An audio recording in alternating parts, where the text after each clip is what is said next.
This month's Forest Ramble podcast debates the Reds' positive form since the last international break.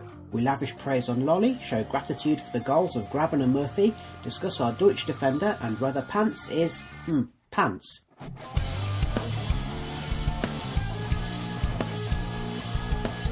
Hello and welcome to October's Forest Ramble. This week we're powered by solar energy and hydroelectric power from the tears of the Mardy Reds fans after the Millwall match. I'm joined as ever by the Maradona in the Midlands. Hi. Ciao. And I am joined by Stephen Topless. Hello. Hi. And it's been quite a time since the last international break. I think that the headline is Forest are unbeaten, isn't it? So I think, would you both agree, Stephen, first of all? It's not been a bad month, has it? Not at all, no. 7 games unbeaten. It's quite a run, and that's both league and cup. And after the disappointment of the Brentford defeat, which was the last time we spoke, to come into this month off the back of that and improve and to go the amount of games we have unbeaten, represents a really good month. Maradona in the Midlands, anything to add to that? Just been really fantastic progress, I think. Ever since we've sort of come back, they've just shown a real desire and positive attitude, and really been on the upward curve ever since. So. Yeah, okay. So we'll come to some of those individual matches in a few minutes. Before that, let's just have a word about the development last week. So Forest have parted with one sporting director, Luke Dowling, and there's a new one who's come in. I'm going to be honest, I don't know much about this guy. Stephen, you've done a bit of research here, or you are doing a bit of research here. As our club have sort of parted with Dowling, he's gone to, where's he gone? West Brom. West Brom. And you can only imagine that that's because they've got a shed load of money.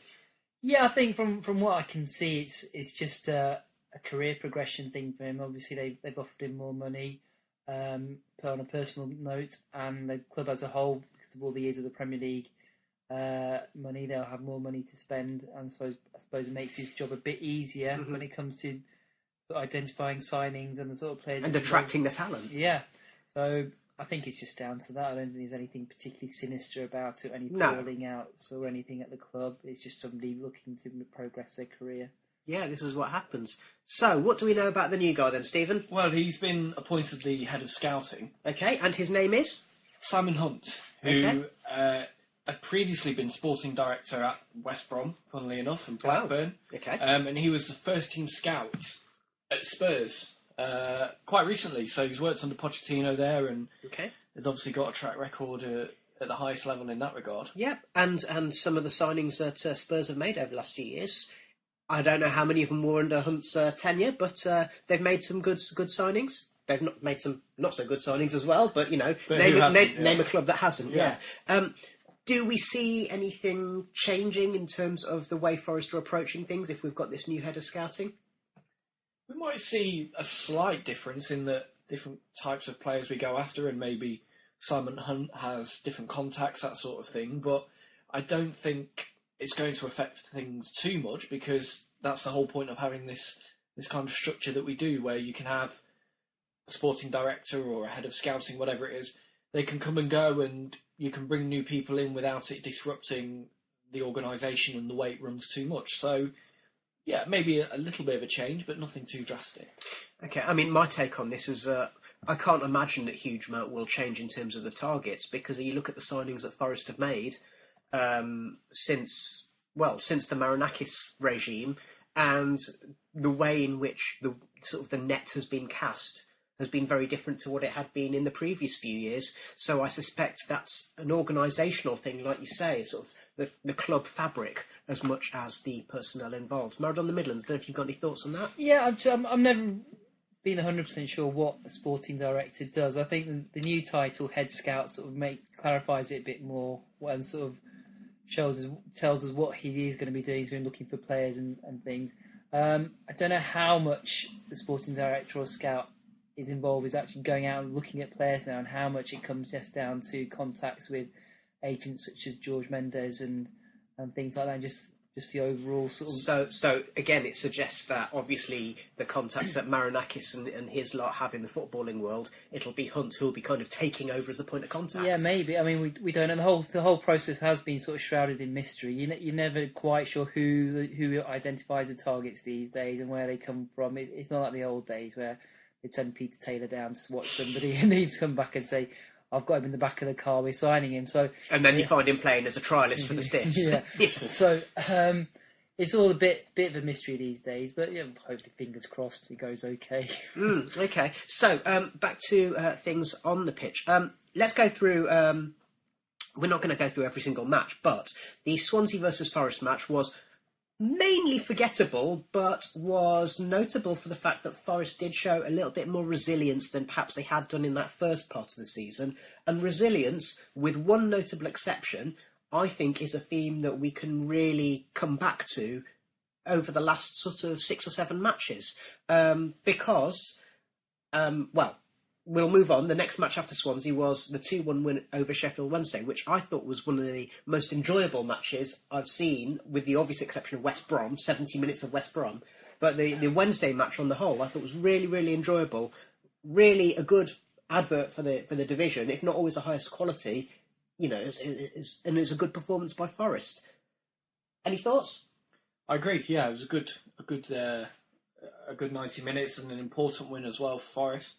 Grabban got his first goal as well, which, as we'll go on to talk about, has led to his form really picking up over the month. So that was an important win, and it came at a time when we had this game, Sheffield Wednesday, and then Rotherham at home, 2 games in the space of a couple of days, 2 home games that we really needed to win if we wanted to kick on, which we did, won them both. Next game against Rotherham was 1-0. Yeah, a little bit more difficult. 7 points out of 9 in the space of a week after an international break.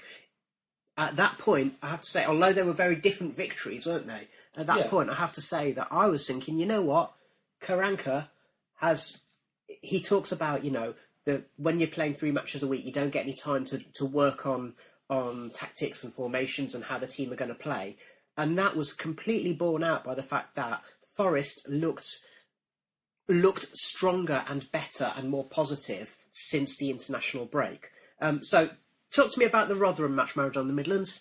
I think that's a classic sort of match that you'll see during a promotion campaign for lots of clubs, where I had sort of the strangest feeling that all during the match, I wasn't worried at all. I just thought I'd have that feeling that we're going to get a winner at some point. I just knew we could do it, and that's such a brilliant thing to have back again at the club, because it's been a few years now where even if it's not going well, you're still knocking the ball around, and they will get the winner at the end of the day. It's a proper war of attrition, wasn't it? It's just like, and in fairness, I mean, Radio Nottingham were also saying that, weren't they? It's just if Forest keep plugging away, eventually Rotherham are just going to get worn down, and that's exactly what happened. It was a tired challenge from a Rotherham defender that led to the penalty. On the Football League highlights on Quest, they were saying, it looks a bit dodgy. That took nonsense. It was a clear penalty. I don't think it's malicious, but it was certainly a tired challenge. Yeah, it was, yeah. And the penalty put away with aplomb. Yeah. And I think just in those last few matches, those Sheffield Wednesday and Rotherham matches, I think we saw not only from the team but the fans as well, just a real desire that we are going to win these matches. Yeah, and it's just like this sort of, you can get this feeling coming out of the club now that we will win the matches and we have to win the matches. I don't think that's been there the last few years. I think we've sort of gone 1-0 down. Okay, we're going to lose another game. It doesn't matter. We'll have another game next week. There's just like a real sort of determination in there that we will not be beaten and we will win them. And it just starts from the way they sort of kick off now. They sort of play much more on the front foot ever since the international break. There's a lot more sort of pressing involved and aggression, and it's really good to see. And that attitude, I think, is something that is going to be worth a separate conversation, because I think has been a notable difference in Forest since in the last month or so. Okay, let's take a break from the league. Let's talk about the Carabao Cup. A 3-2 victory over Stoke City, which was a little bit hairy at the end, wasn't it? Yeah, it probably shouldn't have been. We were 3-0 up and cruising, but Stoke got one goal and then another, and it was just... And crucially, Gonçalves got himself a silly red card, I think is fair to say. Yeah, he didn't need to do that. And a fair red card, I think it's worth pointing out. It was, you can complain because it wasn't malicious, but it's a kind of challenge where in the modern game you will get sent off. It wouldn't have been 10 years ago, wouldn't have been maybe even a booking 10 years ago, but now it is. Yeah, and it was silly because that was at the time of the game where we needed to see it out, and losing a man did make it more difficult, but Forest got the win, and they're now into the last 16, and Burton Albion next, which you've got to say, very winnable game. Yeah, I mean, I think Forest have got to be looking to win that, haven't Absolutely, they? yeah. You're in the quarter-final then, and who knows? And it's not the priority, is it? But I remember, if we go back 25 years, Frank Clark saying, success breeds success. Just to have some momentum going. Yeah, and it's just really useful to keep the players ticking over who haven't necessarily been playing. It just gives them a chance to just keep their fitness up and get some games under their belt. And it's especially with a squad like ours, who's fairly bulky now, it's been proving useful. Yeah. Now, actually, that is a very good point, because we kind of reverted to the regular league lineup for the Blackburn match and the Millwall match, and they were both 2-2 draws, but in slightly different circumstances to each other. Stephen, talk us through sort of the pattern that we saw in terms of how the matches were similar, but also how they were different. Well, with the Blackburn game, Forest were on top and they were the better team and should have been in front earlier than they were when Grabban blazed his penalty over the bar in the first half. And then, having got in front and got that goal, and it was Grabban who scored it, you think, right, go on now and see it out and, get the 3 points. And then we let Blackburn come back into it. They get 2 goals. Those 3 points suddenly look like they're going to turn into a defeat. And then we get right at the end a penalty, and the work and the the desire, it paid off because suddenly the team picked up again and they started playing. Whereas if they'd have done that, before Blackburn got their goals, it could have been 2, possibly 3. Were you surprised that Grabban took a penalty again in the same match after missing it wasn't saved, he missed it? A little, but then I look at the rest of the team and I can't see any real obvious penalty takers. I don't know, Joe Lolley? Yeah, it's a good... I mean, I was thinking, I was during the match, I was thinking, I would have got Hefele to take the penalty. I can't see me. I don't think he'd miss. I think he just blasted it straight in. But I think he'd just blast it. I'm not sure if he'd go in. I think he'd go. I think he'd blast it straight. I can't see him missing. I think it could go into orbit. Did you see him celebrating after that first one was awarded as well? He was giving it fist bumping. And well, really, of course, he was the man who was brought down, and again, it's one of those whereby, I mean, I'll be honest, I only saw what the TV showed me for those ones. They both look like pens to me. Yeah, I would agree. Yeah. So we've not usually had this many penalties at this point in the season. It's just an indication of the way we're playing as well. Well, interestingly, Eddie Howe was being interviewed because Bournemouth have had something like 6 penalties in 10 games, and it was just between him and the interviewer, they were just saying, well, it's a reflection of the fact we're getting in the box lots. Yeah. So it's a good sign, isn't it? Okay, so let's contrast that with Millwall, which is the bête noire of matches in this little run, because that's the one occasion where I think the resilience wasn't really there. No, and the whole performance really wasn't anything special. Millwall had far more chances than Forest, and should and probably could have been 3-4 up even, but they could have been 2-0 up at half-time and out of sight, and they didn't take their chances. And then second half, Forest did improve, but it wasn't anything, amazing. And then we find ourselves in front. We get the second goal through fantastic quality from João Carvalho with a free kick. I'll tell you what, he's only scored the 2 goals, but they're both pretty special, aren't they? Yeah, that's true. The second one in particular was amazing, but the first, he's just showing his quality, and this is what we've been waiting to see from him all season, and maybe now he's finally going to show that on a more consistent basis. I was saying I did a preview with the Millwall Supporters Club, and in that I did say João Carvalho is coming into form, and he is one of those players who might not do much for 80 minutes, but when he does something, it's just literally a class above this division, isn't it? Yeah, and actually, you mentioned the first goal there. The intricate play in the box and the finish for that was. And the fact that they did it twice, absolutely. because they tried it the first time, it didn't quite work out, the ball was cleared. Yeah. Then when it went back in, they did almost exactly the same again, but with a greater degree of success. Yeah. And what was really encouraging throughout that was also that in the first couple of matches of the season, Carvalho seemed to be on a different wavelength, but now Benny Osborne and Lolley in particular seem to be understanding what the Portuguese man wants to do. You could argue that it's even improved their games. I'd say so, yeah. Playing with these guys, I think they've had to raise their games, even Matty Cash. They've sort of, I don't think I would ever have imagined seeing Ben Osborne do back heels and things before.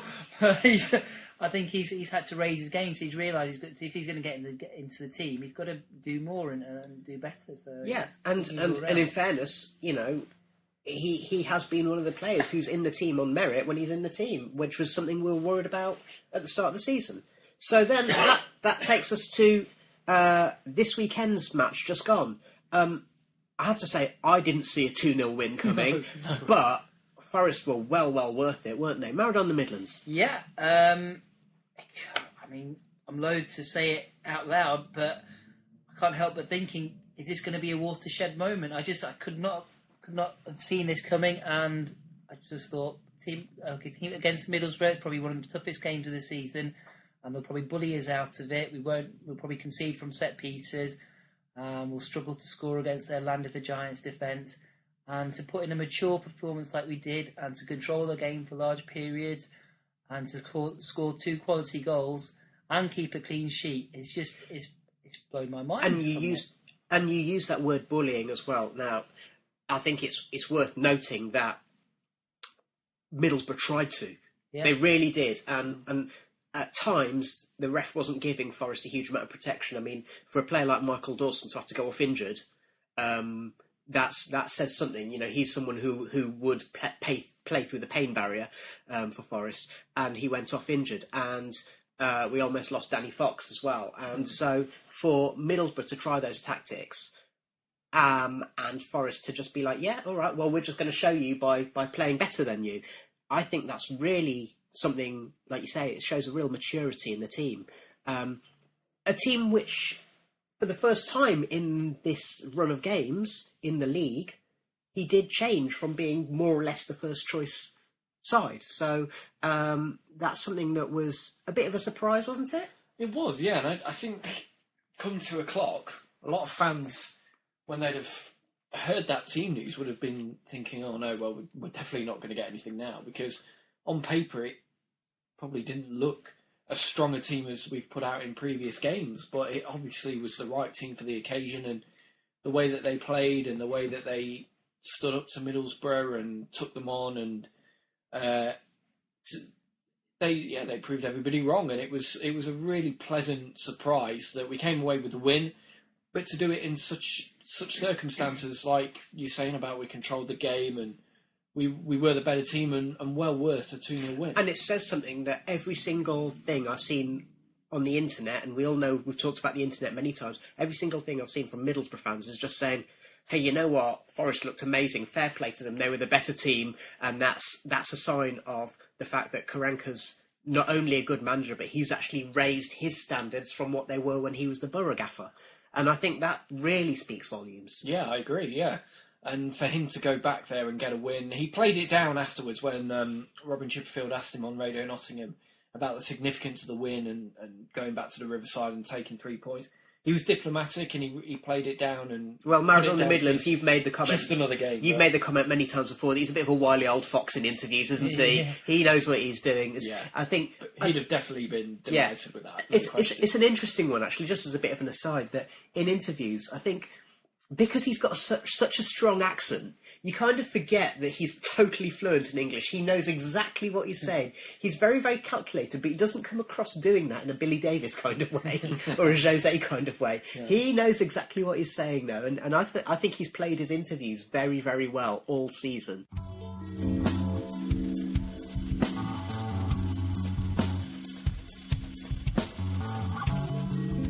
The Forest Ramble sketch by Jeremy Davis. They say that breaking up is hard to do, but hath hell any fury like a football manager scorned? This weekend, of course, Ita Karanka went back to Middlesbrough, hoping to get one over on the club that sacked him, and to face that most uncosmopolitan of managers, Tony Pulis. Actually, it might be a toss-up between him and Neil Warnock, but let's not split hairs. The manager's pre-match press conference was a curious affair, notable as much for what he didn't say as what he did. Now, when Pulis was at Stoke City, you didn't need to bother with press conferences, as journalists could just write down, you know exactly what you're going to get in advance. And fair play to Karanka for trying to be different, but it was one of those occasions when the eyes said something different to what actually came out of his mouth. What kind of game was he expecting? Well, he referred to Tony Pulis' knowledge, his character, his personality. Not a word about tactics or style. The Spanish eyes were screaming, you know what you're going to get. Over at Borough, meanwhile, Tony Pulis' own press conference was a fascinating example of the sheer elasticity of the English language. As often seems to happen these days, press conferences featuring the homegrown managers are harder to follow than those of the foreign coaches. Pulis may not come from the Steve McLaren school of using two words with almost identical meaning to emphasise every single point, but he seems to think he needs to channel Shakespearean simile to bring his words to life. Describing his relationship with Borough's chairman Steve Gibson, he reached for an unexpected matrimonial comparison. It's like a marriage, he explained, when you're living in each other's shoes. An insight into the private lives of Mr. and Mrs. Pulis that will raise a few eyebrows. Now, I've not studied Tony Pulis' footwear as hard as I should have done down the years, but now that I know, I'll pay more attention next time I see him sprinting up and down the touchline. Trying to get the image of Tony Pulis in high heels out of our heads was hard, at least until the match started. And what a result. Surely the best of the season as far as Forest are concerned. Pulis was at it again after the game, mixing his metaphors like some unhinged cocktail barman trying to create a signature blend. Borough were like a bag of potatoes in the first half, he said cryptically. And then went on to add that they were never at the races. At this stage, he mercifully brought proceedings to a close, presumably so the assembled journalists could go and lie down in a quiet room. We'll have to wait until Borough come to Nottingham in April to find out more about race-going vegetables. But the bar is set high for the next time Neil Warnock speaks to the press. Thanks, JD, for that. And we're back, and we're going to talk about a few of the players who have really caught our eye over the last month or so. I think if we're going, it depends on whether we want to start on a positive or a negative. Married on the Midlands, you want to start with something good or something not so good? I think we'll start with something good. Okay. I'm really being impressed with how every player, whenever they come into the team, seems to play well now. Mm-hmm. It's I think it's the old thing of having competition for places is raise people's games. He's playing with better players has improved the quality. And just that desire again, that we spoke about earlier on, to win games, it seems to spread throughout the squad. There's those sort of cliques in there who are sort of unhappy about not being in the team, and sort of plotting sort of against the team from within the club. It's just all together and sort of really positive. And you could mention Drickwell yesterday. I mean, he's not been brilliant at times, but he came in and played really, really well. He's obviously had to raise his game to get in ahead of Yanko. And I think it's fair to say Saidi Yanko has been more or less a revelation. He's looked really, really good, hasn't he? Yeah. But if we're talking about desire, you mentioned desire. In terms of visible desire, Michael Heffler, what's been your take on him so far? I think just his overall personality. He's a cheeky monkey, isn't he? Yeah. And just the way he speaks about the club. It's what every fan wants to hear a player say about their club, about them wanting to come to it, having that same excitement about seeing the stadium from across the bridge and seeing the pitch. It's like he really loves the club. He really loves football. It's like you get a lot of Premier League footballers, especially, who sort of only doing it because they're good at football, and you get the feeling they don't really like playing football or watching it, and it's really, really refreshing to see somebody who's really into it. And that visible desire, I mean, in the Sheffield Wednesday match, I thought it was brilliant because there was a moment where down in front of the Wednesday fans, the ball went down to the byline, Hef shielded it out, and then one of their players just kind of had a little nibble at him, and he just turned around and just just smiled at him or whatever. And then the Wednesday fans were giving him the bird, and he just turned around and looked at them, and that really, really wound them up. And then after that, when Pantilimon was doing the goal kicks, Heffler and Fox were dropping back either side of the goal area. And each time, Heff was really visibly orchestrating that, knowing that he was doing that for the benefit not only of the Forest fans, but to really wind up the Wednesday fans as well. And it worked. He knew exactly what he was doing. And sometimes there's this whole argument over, about modern football and prawn sandwich fans and all of that. But you know what? When you've got players being a real showman, of course it gets the fans off their seats. What's your take been on Heffler?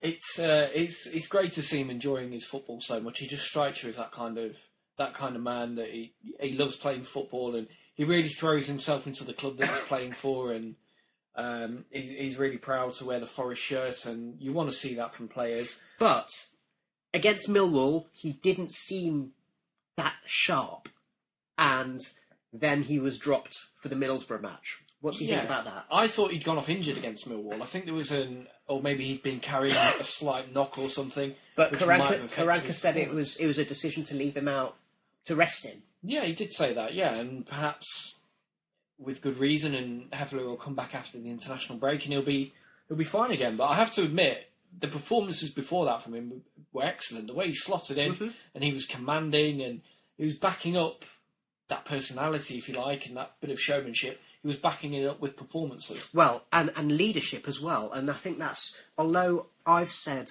so far that when Danny Fox has worn the armband, he's risen to the occasion. But he's also looked much happier because he's got Heff, who's, like, for all I really like Toby Figueiredo, but Toby, by virtue of the fact English is his first language, he's not quite as demonstrative on the pitch. And having someone really demonstrative alongside Fox, I think, has helped Fox out massively. And then, of course... And you watch Heffler as well. He's constantly talking, which is... It kind of backs up the point you're making, that he's always talking, he's always pointing, and he's doing it in the right way. He's not just doing it to be heard. He's doing it to he's giving direction. And giving direction, yeah. And that's good to see as well. Players that are vocal and taking responsibility. Taking responsibility, I think that's a good phrase. I also wonder if, apart from Heff being a bit either tired or injured, I think the Millwall match proved as well that different defenders have different qualities. So yesterday it was Dawson, and then when Dawson went off, he was replaced by Toby, because in those cases actually we needed someone who just had that ability to just be a bit more direct in attacking aerial balls. Married on the Midlands, you made the crack that the Forest players will have neck ache after playing Millwall and Borough in the space of a few days, and I suspect that team selection of Dawson and Figueiredo was partly to work against that. Yeah.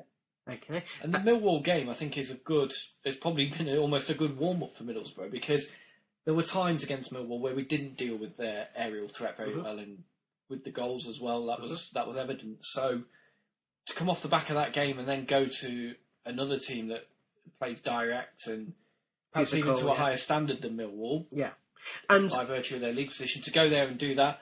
Yeah, I think it shows that the team learned from what happened on Wednesday night. I think in the Millwall game, I think there's probably the more root causes. We just weren't keeping possession. It just seemed like it was just Millwall constantly having the ball and constantly having free kicks in and around our box. I can't remember a game where the opposition had so many free kicks against us. Forest just couldn't. And a lot of them were really cheap as well. Yeah. But also, I mean, I was really impressed with the Millwall forward Elliott. He was. I mean, considering he's a lower leagues player, but he looked properly at this level, and Fox and Heff just didn't really know what to do with him. And then, of course, they take him off and bring on Steve Morrison, who we all know what he can do.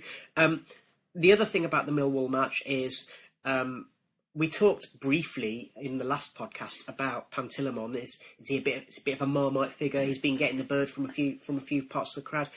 I mean, he was the most hated man in Nottingham on Thursday. And sure, he made mistakes. He didn't have... It's an odd one. In the first half, he was terrible with his distribution, including the really bizarre moment when he kind of was about to throw it out, stopped, ended up throwing it anyway, and ended up having to kind of retrieve his misplaced throw and volley it away. But he made up for that because he made some excellent saves. In the second half, he did half of that. But if you believed what people were saying, it's like, oh my God, he's the worst keeper we've had. No, he's not the worst keeper we've had. Was he just having a bad match? Yeah, I think so. You saw the good and bad of him in that 90 minutes, and yeah, it's easy to forget that in the first half he made a couple of crucial saves that could have seen us a few goals down had those chances gone in. So contrast that with Middlesbrough, where he was much better and made some saves, but was also seemed a bit calmer with the ball and more commanding. And I think those are the criticisms, aren't they? Firstly, his distribution isn't amazing. We know that. But I think, secondly, for a man of his size, should he be more commanding? Probably. Again, I wonder if that's one of the reasons why Dorse was brought back into the team as well, to give him a bit of moral support. But I would also say that he is a good shot stopper, and he does bring a certain degree of personality into the team. And for those who are saying, "Oh, we should be dropped and Steele should come in," yeah, I know Steele's done well in his Carabao Cup matches, but I think that would have been a bit of a knee-jerk reaction. I don't think it would have done anyone any favours. Could have put Steele under pressure, and it would have really put Pantilimon down. So fair play to Karanka for sticking by him. I think the positive is that there is that room for improvement in him. So if he can improve the issues with the distribution and commanding the box and so on, for us, it'll be even better. That's the thing to look forward to. So okay. Pants had a Pants match, but that doesn't mean he's a rubbish keeper. But like you said, room for improvement. Let's talk about moving further up the field. We've already mentioned about João Carvalho and his ability to make things happen. But the player who's really caught the eye, particularly in the last week, but at various points as someone who can make things happen, is Joe Lolley. He got a goal out of nothing on Wednesday. And he got a goal out of nothing more or less yesterday as well. Is he doing even better than he was in the second half of last season? I would say so. He's been brilliant. That's the only way you can put it. The last couple of games, he's been the one who looks like he's going to make things happen. He's got pace and dynamism, which we perhaps don't have in the team otherwise. And if you look at the Middlesbrough game, obviously he scores the goal. It's a brilliant strike. But before that, he had an opportunity in the first half where he skips away from 2-3 players, keeps going and then gets a shot in. Keeper saves it, but you can see players don't know what to do about it. Mm-hmm. And he seems to be getting better and better with every game, and his confidence is rising. And he's running with the ball at defenders, which always scares defenders, doesn't it? And also an absolute peach of a cross for Grabban for the second goal. I mean, that was an equally pleasurable goal for me, because we just haven't scored those sort of goals in recent times where we've got balls into the box and our strikers sort of ghosted in and put one in. And all good teams score lots of goals like that. If you look at Man City these days, they score tons of goals where it seems like a really simple tap-in for Sterling or Aguero, but it's because it's come from good work down on the wings. Yeah. And it's really satisfying to see that sort of goal from Forest, because it just shows that something's working there. Yeah, and again, it shows that the work on the training ground is paying off. I also would add in there that the regular team for much of that. So we've had the same back four of Yanko, Heffler, Fox, and Robinson. It was worth mentioning that Robinson he obviously got himself sent off yesterday, and rather unnecessarily, I thought. But actually, he's really improved in terms of going forward. So his defending's been pretty good, but also he's really been using a lot of energy getting up and down that left wing. So fair play to that. But I will also we've got that back four. We've then got, for the most part, Colback and Guedioura, and then for the most part Grabban up front. But the three behind have been a little bit interchangeable. I think they look better when Carvalho is in the number 10 role, but then we've had a combination of Lolley, Diaz, Osborne and Cash. And I think that having Carvalho there in the number 10 role is giving the players in the wider positions a huge amount more freedom, because he's acting as a real focal point for the defenders. Well, those two players in the wide positions are more or less the most important players in the Forest team now. Just the way we want to play, because they're so vital, not only defensively, but going forwards. They just drag the team forward so quickly. And they provide that cover for the full-backs as well. And I think it's really, I don't know if it's by plan or if it's just happened by accident, but to have 4 of them now who can sort of fill in, because it's such a high energy role, and it's really good, it's really brilliant. And they're all really direct, aren't Yeah. they? They're playing really direct when they're getting at defenders and really... And they've been very well supported, as we mentioned, by the fullbacks. It's sort of really sort of defining our style now. So having those sort of wide players surging forward and creating goals and things, it's just, as I said, I don't know if Karanka planned this, it was like part of some master plan, or if it's just a happy accident. But I'm really glad it's happened. It's really exciting to watch.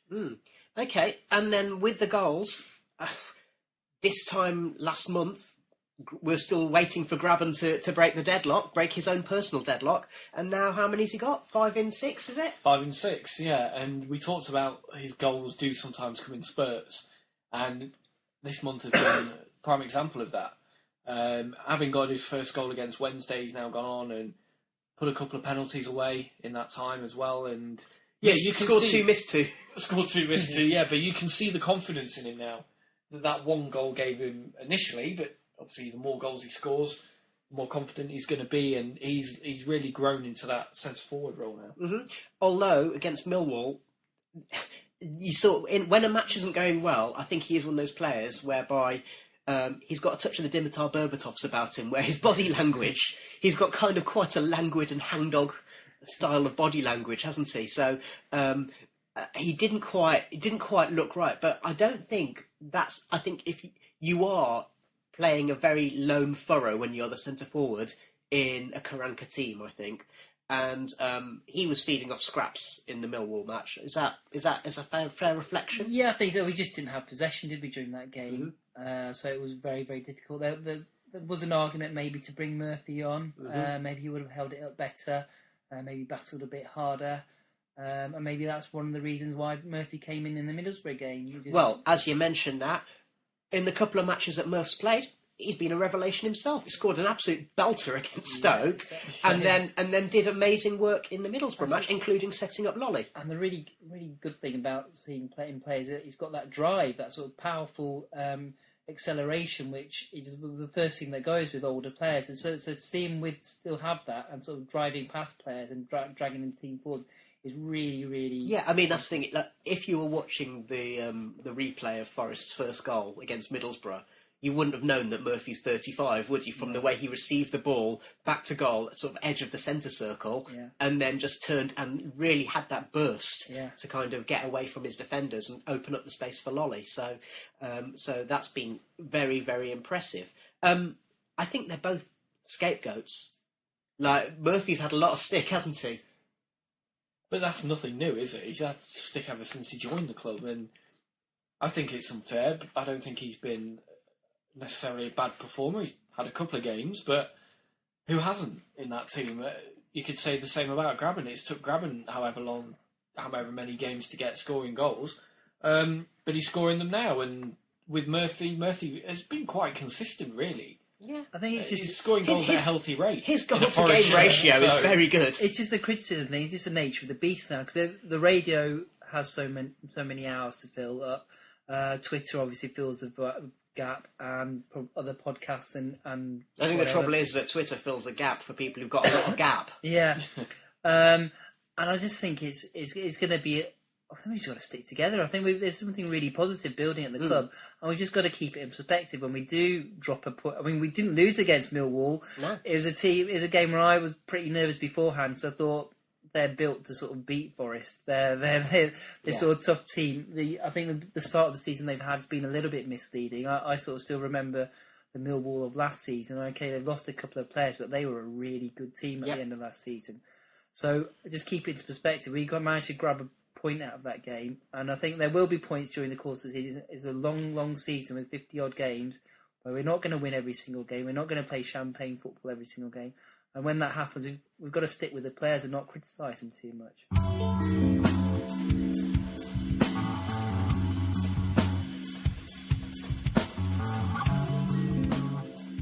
So we've talked about the players and we've talked about the results. Let's talk about the manager, because Maradona the Midlands, you've made 2 or 3 references to the unity that we see on the pitch and off the pitch. And that's been epitomised to me in 2 or 3 things. Firstly, the bench, in particular Michael Dawson. There's been some brilliant footage taken by the Forest social media team watching the bench during matches where the subs, they're not playing, but they are figuratively kicking every ball. I think that's marvellous to see, don't you, Stephen? Yeah, it shows the togetherness in the team, and it doesn't matter if you're playing or not. They're all pulling in the same direction, and Dawson seems to do well. And Dawson's clearly angling for a coaching career as well. Well, yeah. But it's nice to see, because I don't think we've had that at Forest for a while. And there have been splits in the dressing room, or just that feeling that some players are not pulling their weight and not behind what's going on. And it seems like Karanka has built that spirit back up, and credit to him for that and his coaching team, because whatever they're doing, the players are clearly on board with. And I wasn't planning on mentioning this, but did either of you see the Jamie Ward interview from about just after we did the last podcast, actually? And he was saying about basically, we I think what they called the bomb squad or something like that, or the firing squad. And he'd given the cast out players that name. It's going, well, that attitude's exactly why Karanka doesn't want you at the club anymore. And Ward, he's one of those players who when he's on the pitch, he's the kind of player you like to love, because he's got that sort of terrier-like persistence and bites at your ankles and everything. But if that's his attitude, then as I say, you look at the players that have gone out and you look at the players who've come in, and it's not just about the ability, although the ability in terms of footballing ability is better, but it's the attitude as well, isn't it? I mean, who can't argue that Michael Heffler is not an upgrade on the defenders we've had previously? Yeah, just thinking back to Michael Mancian and people like that, it makes you cringe now to think that he's been the mainstay of our defence for the past few years, and just have like a big tough German guy in there now. It's just really, really, really cool. Yeah, it certainly is. And the second thing I was going to say is that whole thing about the attitude of players. These days, without regular reserve team football, you've got the under-23s matches and everything, but without regular reserve team football, it's probably a pretty tough time if you're not in the team. But every time that a player has been called upon, they have done a sterling job. Wouldn't you agree, Mode on the Midlands? I would, and it's really great to see. And they all seem to be, there doesn't seem to be any resentment at times that you're not in the team, that you listen to the interviews and saying, well, I know I'm not going to play any matches, every single match. It's a long old season. And Benny Osborne, who hit the milestone of 200 matches at the age of 24, which is remarkable, didn't play. You won't see him complaining, though, will you? No, but I think it's hard for them to complain when they can see the team playing well. I think if they were in a bad run, if they were losing every game, it would give them an excuse to come out and say, "Oh, I should be playing. I should be there on social media or however the leaks come out these days." But as long as they're winning, it's a happy camp. And then also the other thing I was going to say about Karanka is tactics. Okay. We've seen a great deal of resilience. We've also seen a number of different ways to get results, I think. So, as I say, Sheffield Wednesday, all right, Wednesday sat deep and let us come at them. But Forest exploited that quite effectively. Rotherham, they put a bank of 10 players, and so Forest knew they'd have to play the long game on that one and just be patient. Middlesbrough, they knew Middlesbrough were going to be physical and try bullying, so they found different ways around that. I think that what the Middlesbrough fans is saying is possibly true. We don't know for certain, but it's possibly true, which is that Karanka has also found a new level, perhaps because he's confident and working with, a good structure around him and has had money to spend and so on. But I think that all of the positive change we can see, a huge amount of that is coming from the gaffer, don't you? I agree, and maybe as a manager, he is improving. He's still fairly young, and this is his second job as a manager, and hopefully he will have learned from things at Middlesbrough that didn't go quite so well for him. And he had that reputation before he came here of Middlesbrough being quite dour and very resilient, but didn't have a great deal about them going forward. But you look at this Forest team now, and it's built to attack. Yeah, so much going on in the final third, and that has put to bed any fears that I might have had about being overly negative or having a really defensive mindset. Don't get me wrong, I think we are solid at the back. We could be more solid. I think that will come with time, but you perhaps Karanka as a manager, he's evolving and he's adding different elements to how he manages teams and how his teams play. And married on the Midlands, Karanka is the best manager at Forest since Billy Davies Mark 1, but without the drama. What do you think? Yeah, I suppose so. Yeah, results on the field would sort of suggest that's true, and yeah, I think so. I mean, I've said before, I don't get too excited about league placings before December, but you know, obviously, if you're going into an international break, it's nice to do so higher up in the league, which is what yesterday's results achieved. After the international break, Stephen, what have we got coming up?